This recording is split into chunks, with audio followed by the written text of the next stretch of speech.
Hi hello ನಮಸ್ಕಾರ. ಎಲ್ಲರೂ ಹೇಗಿದ್ದೀರಾ? ವೀಕ್ಲಿ 5 ಡೇಸ್ ಕೆಲಸ ಮಾಡಿ ಸ್ಯಾಟರ್ಡೆ ಸಂಡೇ ಯಾವಾಗ ಆಗ್ತಾ ಇರುತ್ತೋ ಅಂತ ಕಾಯ್ತಾ ಇರ್ತೀವಿ ಅಲ್ವಾ. ಇವತ್ತು ಸ್ಯಾಟರ್ಡೆ ತುಂಬ ಚಳಿ ಇದೆ, ಸೊ ನನಗೆ ಕಾಫಿ ಕುಡಿಬೇಕು ಅನ್ನಿಸ್ತು.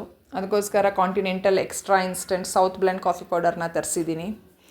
ಡೈಲಿ ನಾವು ಕಾಫಿ ಕುಡಿಯೋಲ್ಲ, ಸೊ ಹಾಗಾಗಿ ಮನೇಲಿ ಕಾಫಿ ಪೌಡರ್ನ ಸ್ಟಾಕ್ ಇಟ್ಟಿರಲ್ಲ. ಈ ಥರ ಯಾವಾಗಲಾದರೂ ಕುಡಿಬೇಕು ಅನ್ನಿಸ್ದಾಗ ಕಾಫಿ ಪೌಡರ್ನ ತರಿಸ್ಕೊಳ್ಳೋದು, ಕಾಫಿ ಮಾಡ್ಕೊಂಡು ಕುಡಿಯೋದು ಅಷ್ಟೇ. ನಾನಂತೂ ಕಾಫಿ ಲವರ್. ಸೊ ಹೊರಗಡೆ ಎಲ್ಲೇ ಹೋದರೂ ಸರಿ, ಹೋಟೆಲ್ಗೆ ಹೋದಾಗ ಕಾಫಿ ಅಂತೂ ಕುಡಿತೀವಿ.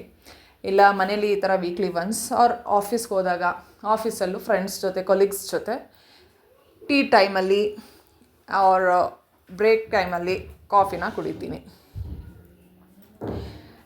ಕಾಫಿ ಲವರ್ ಆಗಿದ್ರು, ಬಟ್ ಡೈಲಿ ಏನಕ್ಕೆ ಕುಡಿಯೋಲ್ಲ ಅಂದರೆ ಸ್ವಲ್ಪ ಡಯಟ್ ಕಾನ್ಷಿಯಸ್ ಇರೋದ್ರಿಂದ ಶುಗರ್ ಇಂಟೇಕ್ನ ಕಡಿಮೆ ಮಾಡಿದ್ದೀನಿ. ಅದಕ್ಕೋಸ್ಕರ ಡೈಲಿ ಕುಡಿಯೋಲ್ಲ. ಕಾಫಿ ಪೌಡರ್ ಏನೋ ನೋಡೋಕ್ಕೆ ತುಂಬ ಚೆನ್ನಾಗಿದೆ, ಟೇಸ್ಟ್ ಹೇಗಿರುತ್ತೆ ಅಂತ ನೋಡೋಣ. ಸೊ ನೀವು ಸಹ ಕಾಫಿ ಲವರ್ ಆಗಿದ್ದರೆ ನೀವು ಯಾವ ಕಾಫಿನ ತುಂಬ ಇಷ್ಟಪಡ್ತೀರಾ, ಯಾವ ಕಾಫಿ ಪೌಡರ್ನ ತುಂಬ ಇಷ್ಟಪಡ್ತೀರಾ ಅನ್ನೋದನ್ನು ನೀವು ಕಮೆಂಟ್ ಸೆಕ್ಷನಲ್ಲಿ ಕಮೆಂಟ್ ಮಾಡ್ಬೋದು.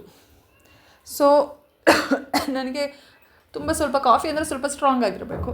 ಅದಕ್ಕೋಸ್ಕರ ಯಾವಾಗಲೂ ಮಾಡುವಾಗ ಸ್ವಲ್ಪ ಕಾಫಿ ಪೌಡರ್ನ ಸ್ವಲ್ಪ ಜಾಸ್ತಿ ಹಾಕ್ಕೊಂಡು ಸ್ಟ್ರಾಂಗ್ ಕಾಫಿನ ಮಾಡ್ಕೊತೀನಿ.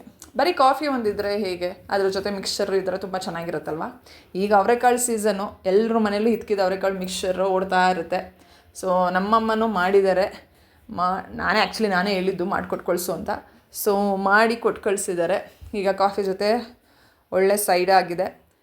ಸೊ ಈವ್ನಿಂಗ್ ಟೈಮ್ ನಮ್ಮದೇ ಆದಂಥ ಟೈಮ್ ಆಗಿರುತ್ತೆ. ಆರಾಮಾಗಿ ಕಾಫಿ ನೋಡಿಕೊಂಡು ಮಿಕ್ಸ್ಚರ್ ತಿನ್ಕೊಂಡು ಟಿ ವಿ ನೋಡ್ಕೊಳ್ಬೋದು. ಇದಾಗಿತ್ತು ನನ್ನ ಈ ಸ್ಯಾಟರ್ಡೇ ಈವ್ನಿಂಗ್. ನಿಮ್ಮ ಸ್ಯಾಟರ್ಡೇ ಈವ್ನಿಂಗ್ ಹೇಗಿದೆ ಅನ್ನೋದನ್ನು ನೀವು ಕಮೆಂಟಲ್ಲಿ ತಿಳಿಸ್ಬೋದು. ಆ್ಯಂಡ್ ಮುಂದಿನ ವ್ಲಾಗಲ್ಲಿ ಸಿಗ್ತೀನಿ. ಅಲ್ಲಿವರೆಗೂ ಬಾಯ್.